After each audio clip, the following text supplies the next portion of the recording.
نحمده ونصلي على رسوله الكريم أما بعد أعوذ بالله من الشيطان الرجيم بسم الله الرحمن الرحیم A very warm welcome to you all. آج ہماری خلاصۃ القرآن کی کلاس میں انشاءاللہ ہم پارہ نمبر 14 کا خلاصہ کرنے لگے ہیں. تو پارہ نمبر 14 میں سب سے پہلے جو سورہ شروع ہوتا ہے وہ سورہ حجر ہے. تو اس میں جو سب سے پہلی چیز جس کا ذکر ہے وہ ہے کفار کی تمنا. تو کفار اور مشرکین جو لوگ تھے ان کی کیا تمنا تھی، اس کے بارے میں اس کا سب سے پہلے عنوان ملتا ہے. تو اللہ سبحانہ وتعالیٰ آیت نمبر 2 میں ارشاد فرماتے ہیں رب ما یود الذین کفروا لو کانوا مسلمون. موت اور حشر کے بعد جب مسلمانوں کو جنت میں مقامات مقامات ملیں گے اور کفار کو جہنم میں عذاب ملے گا، اور ہر آئے دن اس کی کسی خاص کفار کی وجہ سے عذاب میں ترقی ہوگی، تو پھر ہر موقع پر کافر یہ تمنا کریں گے کہ اے کاش ہم بھی مسلمان ہوتے. تو کافر اور مشرکین جو لوگ ہیں جنہوں نے دنیا میں کفر کیا، ان کو جب قیامت میں عذاب ہوگا تو پھر وہ تمنا کریں گے کہ کاش کہ ہم بھی مسلمان ہوتے جو آج جنت میں جانے والے ہوتے. اس کے بعد اگلی چیز جو اگلا عنوان جو ملتا ہے وہ ہے حفاظت قرآن کے بارے میں. تو آیت نمبر 9 میں اللہ سبحانہ وتعالیٰ ارشاد فرماتے ہیں اِنَّا نَحْنُ نَزَّلْنَا الذِّكْرَ وَإِنَّا لَحَافِظُونَ. اللہ رب العزت نے فرمایا کہ قرآن مجید ہم نے ہی نازل کیا ہے، اور اس قرآن کریم کی حفاظت بھی ہم ہی کریں گے. یعنی کہ کوئی بھی آج 1500 سال ہونے آ رہے ہیں تقریباً قرآن مجید نازل ہو کر، اور نبی کریم صلی اللہ علیہ وسلم کے اوپر جس طریقے سے یہ نازل ہوا تھا اسی شکل میں ہمارے پاس موجود ہے. تو اس کی حفاظت کرنے کا ذمہ داری اللہ سبحانہ وتعالیٰ نے لی ہے. تو اللہ سبحانہ وتعالیٰ نے یہ کہا ہے کہ اس میں کوئی رد و بدل نہیں کر سکے گا. تو قرآن مجید کی حفاظت کرنے کا ذمہ اللہ سبحانہ وتعالیٰ نے لیا ہوا ہے. اور تو اللہ سبحانہ وتعالیٰ یہاں پر فرما رہے ہیں کہ قرآن کریم کے علاوہ دیگر کتاب کی حفاظت کی ذمہ داری اللہ تعالیٰ نے نہیں لی، بلکہ علماء تورات انجیل کو دی تو وہ کتب محفوظ نہ رہ سکے. تو یہ جو ساری آسمانی کتابیں تھی، 4 بڑی آسمانی کتابیں ہیں جن کا ذکر قرآن سے ملتا ہے. سب سے پہلی تو تورات موسیٰ علیہ السلام کے اوپر نازل ہوئی، زبور داؤد علیہ السلام کے اوپر نازل ہوئی، انجیل عیسیٰ علیہ السلام کے اوپر نازل ہوئی، اور قرآن مجید ہمارے نبی صلی اللہ علیہ وسلم پر نازل ہوئی. اس کے علاوہ کچھ صحیفے تھے جو موسیٰ علیہ السلام کو ملے ہیں اور ابراہیم علیہ السلام کو ملے ہیں. تو ان ساری ہی چیزوں کو جو پچھلی کتابیں گزری ہیں اس کو اللہ سبحانہ وتعالیٰ نے نازل کیا، لیکن ان کو حفاظت کرنے کی ذمہ داری اللہ نے نہیں لی.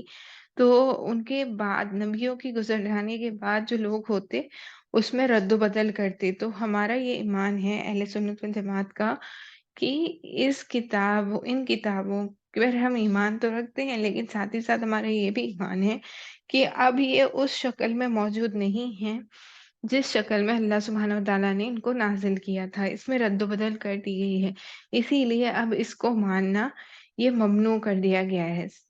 نبی کریم صلی اللہ علیہ وسلم کی شریعت ہی پر ہم عمل کریں گے اور قرآن مجید ہی ہمارا اسوہ ہوگی جس پر ہم عمل کریں گے. تو قرآن کے الفاظ و معنی دونوں کے اللہ تعالیٰ خود محافظ ہیں. یعنی قرآن مجید کے الفاظ جو عربک لینگویج ہے اور ٹرانسلیشن دونوں کا بھی اللہ سبحانہ وتعالیٰ نے ذمہ لیا ہوا ہے کہ اس میں کوئی رد و بدل نہیں کر سکے گا. اس لیے قرآن کے الفاظ و معنی قیامت تک محفوظ رہیں گے. قرآن مجید ایک ایسی کتاب ہے جو قیامت تک آنے والوں کے لیے ہر کسی کے لیے اللہ نے محفوظ کر دی. اس کے بعد اللہ سبحانہ وتعالیٰ نے اگلی چیز جس کا یہاں پہ بیان کیا ہے وہ حضرت آدم علیہ السلام کی تخلیق کے بارے میں.